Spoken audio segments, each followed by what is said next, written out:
नांदेडमध्ये मुसळधार पाऊस सुरू आहे आणि संपूर्ण नांदेड जिल्ह्याला आता पुराने वेढा घातलेला आहे। मुख्यमंत्री देवेंद्र फडणवीस यांचं मात्र या पूरस्थितीवर लक्ष आहे। सगळ्या यंत्रणा अलर्ट मोडवर ठेवण्याचे आदेश आता मुख्यमंत्री देवेंद्र फडणवीस यांनी दिलेले आहेत। नांदेड जिल्ह्यातील 93 मंडळांपैकी 69 मंडळात अतिवृष्टी झाली आणि त्याचाच फटका बसलेला आहे। यापैकी सर्वाधिक पाऊस कंधार आणि माळाकोळी या 2 मंडळात झालेला आहे। सगळ्या शाळांना देखील आता त्यामुळे सुट्टी जाहीर करण्यात आली आहे। 13 तालुक्यात 65 मिलीमीटर तर 11 तालुक्यात 100 मिलीमीटरपेक्षा अधिक पाऊस झाल्याची देखील माहिती समोर आहे। एसडीआरएफ, सीआरपीएफ, स्थानिक पोलीस आणि प्रशासनाच्या अशा सगळ्या यंत्रणा सुसज्ज ठेवण्यात आल्या आहेत। सध्या परिस्थिती नियंत्रणात असल्याची देखील माहिती आहे। नांदेडमधली ही पूरस्थिती आपण पाहतोय।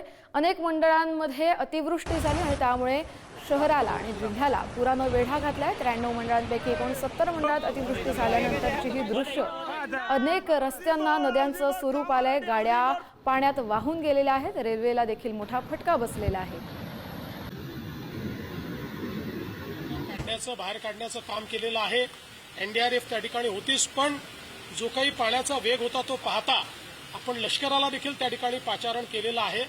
आणि आता जी काही सगळी परिस्थिती आहे ती पूर्णपणे जे काही प्रशासन आहे, प्रशासन योग्य प्रकारे हाताळत आहे।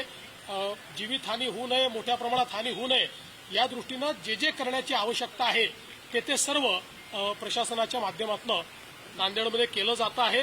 मी जिल्हाधिकाऱ्यांना सांगितलेलं आहे की तुम्हाला जी मदत लागेल ती सगळी मदत राज्य सरकार त्या ठिकाणी करेल आणि त्या दृष्टीने त्यांच्याकडनं कुठलीही मागणी आल्यानंतर आम्ही तात्काळ ते करू।